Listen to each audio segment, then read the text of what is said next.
സംസ്ഥാനത്ത് തെരഞ്ഞെടുപ്പ് പ്രചാരണ പരിപാടികൾ സജീവമാക്കുകയാണ് എൻ.ഡി.എ.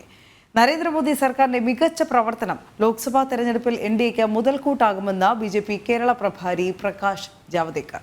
400-ലധികം സീറ്റ് നേടി ഇത്തവണ എൻ.ഡി.എ അധികാരത്തിലേറും. കേരളത്തിലെ രാഷ്ട്രീയ സമവാക്യങ്ങളിൽ മാറ്റമുണ്ടാകുമെന്നും പ്രകാശ് ജാവ്ദേക്കർ വ്യക്തമാക്കി.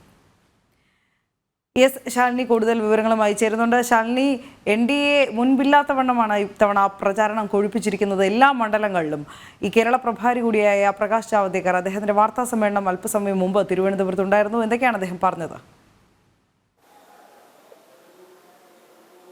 അനു, തികഞ്ഞ ആത്മവിശ്വാസം കേരള പ്രഭാരി പ്രകാശ് ജാവ്ദേക്കറുടെ വാക്കുകളിൽ ഉണ്ടായിരുന്നു എന്നുള്ളതാണ് എടുത്തു പറയേണ്ടത്. 400-ലധികം സീറ്റ് നേടിക്കൊണ്ട് വീണ്ടും ബി.ജെ.പി അല്ലെങ്കിൽ മോദി സർക്കാർ മൂന്നാം തവണയും അധികാരത്തിലേറുമെന്നൊരു ആത്മവിശ്വാസവും ഒപ്പം തന്നെ കേരളത്തിൽ അതിൽ നിന്ന് പ്രതിനിധികൾ, പ്രത്യേകിച്ച് എൻ.ഡി.എ പ്രതിനിധികൾ ലോക്സഭയിലേക്കും തെരഞ്ഞെടുപ്പിൽ ഉണ്ടാകും എന്നുള്ള സൂചനകൾ കൂടിയാണ് അദ്ദേഹം നൽകുന്നത്. മിനിമം 5 സീറ്റിൽ വിജയം കേരളത്തിൽ എൻ.ഡി.എക്ക് ഉണ്ടാകും എന്നുള്ളൊരു ആത്മവിശ്വാസം കൂടി കേരള പ്രഭാരി പ്രകാശ് ജാവ്ദേക്കർ പങ്കുവെക്കുകയുണ്ടായി. ഒപ്പം തന്നെ ഇടത് വലത് മുന്നണികളെ വലിയ രീതിയിൽ വിമർശിക്കുന്ന സാഹചര്യവും അദ്ദേഹത്തിന്റെ വാക്കുകളിൽ നിന്ന് പ്രകടമായിരുന്നു. പ്രത്യേകിച്ച് സംസ്ഥാനത്തിന് പുറത്ത് ഇടതും വലതും ഒറ്റക്കെട്ടാണ്. അവർ അവരുടെ മോക്ക് ഫൈറ്റ് നടത്തുകയാണ്. കേരളത്തിൽ അവർ രണ്ടാണെങ്കിലും കേരളത്തിന് പുറത്ത് അവർ ഒറ്റക്കെട്ടായി നിൽക്കുകയാണ്. പശ്ചിമ ബംഗാൾ ഉൾപ്പെടെയുള്ള സംസ്ഥാനങ്ങളുടെ കാര്യം പരിശോധിക്കുകയാണെങ്കിൽ 30 വർഷത്തിലധികമായി അവിടെ കോൺഗ്രസോ അല്ലെങ്കിൽ CPM ഇല്ലാതായിരിക്കുന്നു. തിരിച്ചു വരാൻ അവർ കഷ്ടപ്പെടുകയാണ്. പക്ഷേ അതുപോലും നടക്കുന്നില്ല എന്നൊരു വിമർശനം കൂടി അദ്ദേഹം നടത്തുകയുണ്ടായി. സമാനമായ സാഹചര്യങ്ങൾ താമസിയാതെ തന്നെ കേരളത്തിലും ഉണ്ടാകും എന്നൊരു സൂചന കൂടി പ്രകാശ് ജാവ്ദേക്കർ നൽകുകയുണ്ടായി. ഒപ്പം തന്നെ സംസ്ഥാന വ്യാപകമായി നടക്കുന്ന അഴിമതി, കെടുകാര്യസ്ഥത, ഒപ്പം തന്നെ ഇടത് സർക്കാരിന്റെ ഭരണപരാജയം ഇതുൾപ്പെടെ ചൂണ്ടിക്കാട്ടിക്കൊണ്ടാണ് അദ്ദേഹം വാർത്താ സമ്മേളനം നടത്തിയത്. അതിൽ പ്രധാനപ്പെട്ട ചില പോയിന്റുകൾ പരിശോധിക്കുകയാണെങ്കിൽ അഴിമതി, കുറ്റകൃത്യങ്ങൾ, മദ്യം, ലോട്ടറി, ഗുണ്ടാരാജ് എന്നിവയുടെ വളർച്ചയ്ക്ക് പേരുകേട്ട സർക്കാരായി സംസ്ഥാനത്തെ ഇടത് സർക്കാർ അല്ലെങ്കിൽ LDF സർക്കാർ മാറിയതൊരു വിമർശനം അദ്ദേഹത്തിന്റെ ഭാഗത്ത് നിന്നുണ്ടായി. CMRL പോലെയുള്ള തട്ടിപ്പുകളും സ്വർണ്ണക്കടത്ത്, AI ക്യാമറ അഴിമതി ഉൾപ്പെടെ അത് ഇടത് സർക്കാരിന്റെ മാത്രം കെടുകാര്യസ്ഥതയാണ്, അവരുടെ മാത്രം ട്രേഡ് മാർക്കായി അത് മാറിയിരിക്കുന്നു എന്നൊരു വിമർശനം കൂടി അദ്ദേഹത്തിന്റെ ഭാഗത്ത് നിന്നുണ്ടായി. ഒപ്പം തന്നെ സംസ്ഥാനത്തെ എല്ലാ ലോക്സഭാ മണ്ഡലങ്ങളിലും എൻ.ഡി.എ വലിയ മുന്നേറ്റം ഉണ്ടാക്കും.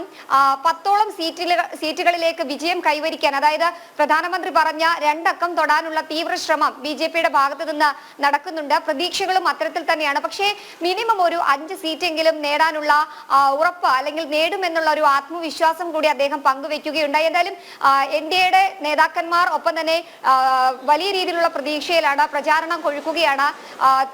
താപനില കൂടുന്നതിന് അനുസരിച്ച് തന്നെ തെരഞ്ഞെടുപ്പ് ചൂടും കൂടുന്ന ഒരു സാഹചര്യമുണ്ട്. ഒപ്പം തന്നെ കൂടുതൽ കോൺഗ്രസ്, CPM നേതാക്കന്മാർ വരും ദിവസങ്ങളിൽ എൻ.ഡി.എക്കൊപ്പം ചേരുമെന്നുള്ളൊരു ആത്മവിശ്വാസം അല്ലെങ്കിൽ അത്തരത്തിലൊരു സൂചന കൂടി അദ്ദേഹം നൽകുകയുണ്ടായി. പ്രത്യേകിച്ച് കഴിഞ്ഞ ദിവസങ്ങളടക്കം കോൺഗ്രസ് നേതാക്കന്മാരുടെ മക്കൾ, മുൻ കോൺഗ്രസിന്റെയും ഒപ്പം തന്നെ സമുന്നതരായ മുൻ മുഖ്യമന്ത്രിയുടെ ഉൾപ്പെടെ മക്കളടക്കം ബി.ജെ.പിയിലേക്കും എൻ.ഡി.എയിലേക്കും ഒക്കെ തന്നെ വന്നത് ബി.ജെ.പിക്ക് ആത്മവിശ്വാസം പകരുന്നുണ്ട്.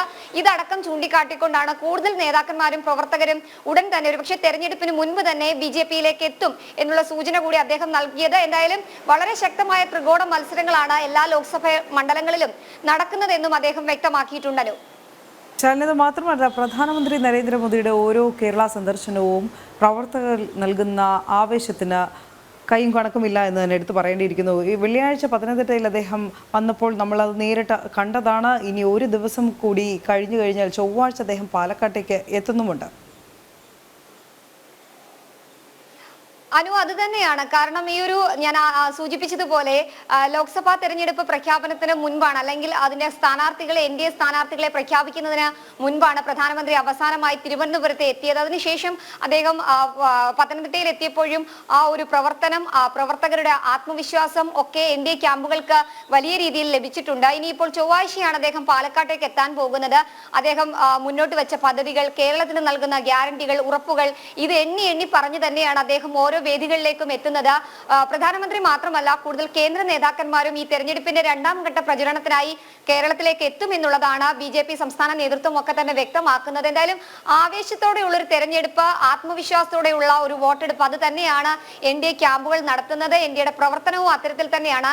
കേരള പ്രഭാരി കൂടിയായ പ്രകാശ് ജാവ്ദേക്കറും അത്തരത്തിലൊരു ആത്മവിശ്വാസം തന്നെയാണ് പങ്കുവച്ചിട്ടുമുള്ളത്. പ്രത്യേകിച്ച് ഈ കേന്ദ്രം നടപ്പിലാക്കിയിട്ടുള്ള പദ്ധതികൾ, കഴിഞ്ഞ 2 ടേമിലും നടപ്പിലാക്കിയ പദ്ധതികൾ കേരളത്തിലെ സാധാരണക്കാരിലേക്ക് ആ പ്രവർത്തനങ്ങൾ എത്രത്തോളം എത്തി എന്നുള്ളതടക്കം ചൂണ്ടിക്കാട്ടിക്കൊണ്ട് തന്നെയാണ് ഓരോ മണ്ഡലങ്ങളിലും NDA പ്രചാരണം നടത്തുന്നത്. കിസാൻ സമ്മാൻ നിധി, ഉജ്ജ്വൽ യോജന ഉൾപ്പെടെയുള്ള ക്ഷേമ പ്രവർത്തനങ്ങൾ, പദ്ധതികൾ, ഒപ്പം സംസ്ഥാനത്ത് നടക്കുന്ന അഴിമതി, കെടുകാര്യസ്ഥിതി, ഇത് ഒക്കെ അക്കമിട്ട് നിരത്തി തന്നെയാണ് NDA വോട്ട് തേടുന്നത്. എന്തായാലും അത് വലിയ രീതിയിൽ പ്രതീക്ഷ നൽകുന്നുണ്ട്. ഒപ്പം തന്നെ മുൻപെങ്ങും ഇല്ലാത്ത ഒരു ഒഴുക്ക് NDAയിലേക്ക് മറ്റു പാർട്ടികളിൽ നിന്ന് ഉണ്ടാകുന്നതും ഇരട്ടി ആത്മവിശ്വാസമാണ് BJP ക്യാമ്പുകൾക്ക് നൽകുന്നത്. അതിനൊരു അക്കം കൂട്ടുന്നത് കൂടിയാണ് പ്രധാനമന്ത്രിയുടെ പാലക്കാട്ടേക്കുള്ള വരവ് എന്നാണ് നമ്മൾ മനസ്സിലാക്കുന്നത്. എന്തായാലും വരും ദിവസങ്ങളിൽ കൂടുതൽ മണ്ഡലങ്ങളിലേക്ക് പ്രധാനമന്ത്രി എത്താനും കൂടുതൽ ദേശീയ കേന്ദ്ര നേതാക്കന്മാർ എത്താനുമുള്ള സാധ്യതയിൽ കൂടിയാണ് നമ്മൾ കാണുന്നത്. എന്തായാലും ആത്മവിശ്വാസം ചോരാതെ കരളുറപ്പോടെ തന്നെയാണ് NDA സ്ഥാനാർത്ഥികൾ പ്രചരണം നടത്തിക്കൊണ്ടിരിക്കുന്നത്.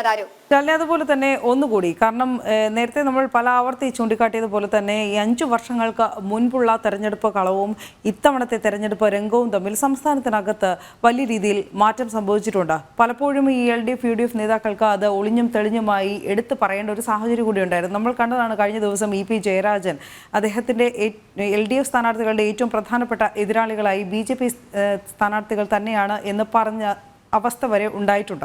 ഇന്ന് അതിനെ പിന്തുണച്ചുകൊണ്ട്, അല്ലെങ്കിൽ അദ്ദേഹം പറഞ്ഞത് നിരസിക്കാതെയാണ് MV ഗോവിന്ദൻ്റെ പ്രതികരണം കൂടി വന്നത്.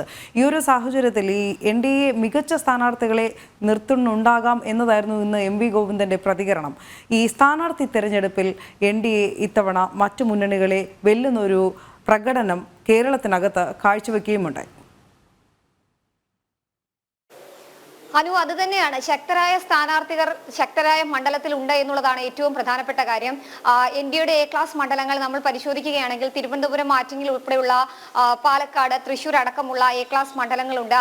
അവിടെയൊക്കെ തന്നെ ശക്തരായ സ്ഥാനാർത്ഥികളെ രംഗത്തിറക്കി, മത്സരത്തിനിറക്കിയത് മാത്രമല്ല, NDA പ്രഖ്യാപിച്ച 12 മണ്ഡലങ്ങളിലും ആദ്യ പട്ടികയിൽ തന്നെ ശക്തരായ സ്ഥാനാർത്ഥികളെ തന്നെ രംഗത്ത് കൊണ്ടുവന്നതോടെ CPM കോൺഗ്രസിനെ സംബന്ധിച്ചിടത്തോളം അത് വലിയ രീതിയിലുള്ള പ്രഹരം ഉണ്ടാക്കിയിട്ടുണ്ട്.